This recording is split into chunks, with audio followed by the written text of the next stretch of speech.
Ya, saudara, terima kasih Anda masih bergabung bersama kami di JAK TV dalam program Saling Silang. Saya ke Bang Refli. Bang Refli, kalau Anda melihat tadi kan Pak Yasin dan Bu Tata berdebat terkait bagaimana harus ada tolak ukurnya keberhasilan dari tim ini.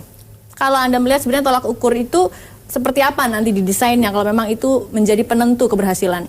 Ya, kadang-kadang kita ini ya terlalu banyak sibuk dengan tolak ukur, prosedur. Ya, sibuk dengan prosedur, sibuk dengan GCG, sibuk bagaimana kemudian tidak ditangkap polisi atau KPK karena menyalahi prosedur. Karena ini ada kalau juga komisaris BUMN ini sudah iya, ini karena ada ini. juga itu mantan wamen, ya kan, mantan wamen yang mau membuat inovasi publik malah dijadikan tersangka. Padahal dengan inovasi yang dia lakukan, orang gampang membuat paspor misalnya. Nah, sehingga ya yang terjadi adalah orang itu tidak berpikir out of the box bagaimana memberantas korupsi.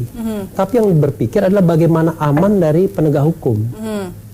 Tidak dipermasalahkan penegak hukum. Jadi baik mereka yang mau korupsi maupun yang sama sekali tidak mau korupsi selalu berpikir begitu. Nah, karena itu menurut saya ya kita harus ada ya cara-cara kepantasan untuk kemudian betul-betul mengambil orang. Ya saya lihat Pak Dahlan Iskan misalnya, bagaimana inovasi yang dilakukan, tapi ujungnya berurusan dengan penegak hukum semua, masuk penjara juga akhirnya. Lama-lama orang nggak mau lagi berinovasi. Nah, oke, itu satu hal. Tapi hal yang lain ya kita juga harus mengingatkan sedikit ya, mengingatkan begini. Ini kadang-kadang problem kekuasaan. Problem kekuasaan itu begini. Setiap ada kekuasaan baru ya, hati-hati dengan orang sekitarnya. Apa yang harus diwaspadai? Saya termasuk orang yang memperingatkan gubernur baru ini. Saya bilang hati-hati dengan orang di sekitarnya yang bisa memburu rente di sekitar kekuasaan. Karena apa? Itu yang susah dikontrol. Nah, KPK ya, kalau orangnya tidak tawaduk seperti Pak Bu Tata ini ya, itu bisa jadi wadah untuk petantang-petenteng, ya kan? Akhirnya muncul circle baru, kekuasaan baru. Kalau mau apa-apa, ya kan? Harus menghubungi. Aman, hubungin KPK, mau aman. Kalau enggak, kamu mau lanjut enggak? Nah, hal-hal seperti itulah mudah-mudahan tidak ada watak-watak seperti itu yang direkrut oleh Pak Anies. Tapi kalau watak-watak seperti itu muncul di circle kekuasaan, wah berat sekali. Belum lagi motif ekonomi misalnya. Ternyata akhirnya yang muncul adalah biar aman ya setornya ke KPK DKI semua misalnya. Kalau begitu. kita melihat nama personalnya ada Pak Ugroseno, ada Bu Nur Syahbani, ada Bu Tata, Pak Yusuf, Pak Bambang Wijayanto. Ini kira-kira dari 5 orang ini punya watak seperti itu nggak? Kalau misalnya watak koruptif kan kita tidak bisa mengatakan ya, karena kan tidak ada buktinya, tidak ada track recordnya. Tapi kan ada punya kekhawatiran. Tapi yang namanya watak kekuasaan itu semua orang punya, ya. Jadi to some extent setiap orang itu punya watak untuk berkuasa. Ketika dia memegang kekuasaan dan kewenangan, pada saat itulah munculnya namanya watak kekuasaan. Ketika watak kekuasaan itu muncul, maka bisa saja ada like and dislike dan lain sebagainya, ya. Ketika misalnya ada orang yang baik, tapi barangkali personal relationship-nya jelek dimatiin, ya kan? Yang loyal dihidupkan dan lain sebagainya. Nah, kalau cara-cara seperti itu yang memimpin DKI, ya, maka saya kira Pak Anies tidak akan lebih berhasil dibandingkan gubernur-gubernur. Bang Uco mungkin ada catatan? Iya. Apa yang kekhawatirannya Bang Refli ini cukup beralasan? Ya bisa aja kayak gitu, tapi kan KPK DKI itu makanya untuk menutupi ini supaya jangan terjadi, kita kembali kepada idenya Pak Yasin tadi. Dibikinlah program-programnya itu apa, visi misi dari visi misi terus ke nanti ke Renja. Dari situ nanti kita bisa yang namanya mengawasi KPK DKI-nya, lembaganya, badannya.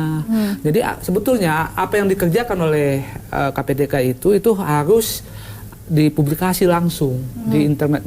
Ini masalah teknis, tapi teknis ini juga ini masalah kepercayaan publik gitu. Nah itulah yang tadi bilang Pak Yasin, nggak ada nih kerja mana gitu, indikator kinerja yang mana nih, nggak ada. Itulah supaya nanti apa yang dikhawatirkan Pak Repli ini nggak terjadi kayak gitu, karena masyarakat juga mengawasi juga, semua mengawasi, nggak mungkin nanti menjadi mandor preman lagi di sana kan, preman baru lagi untuk menggerogoti kekuasaan Anies lagi, nggak mungkin lagi kalau memang ada itulah namanya transparansinya itu di situ. Oke, penting. baik. Gitu. Bu Tata, ini kan banyak pertanyaan. Ini personel-personelnya, salah satunya mungkin Pak Bambang Wijayanto ini kan dulu adalah tim suksesnya Pak Anies.